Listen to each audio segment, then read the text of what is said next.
In this video, we'll guide you through how to fix an iPhone screen that's stuck zoomed in. If this video helps you, please consider subscribing and liking it.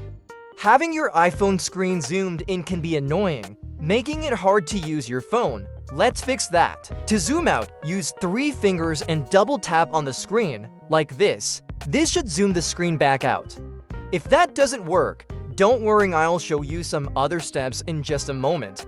To stop this from happening in the future, go to your settings.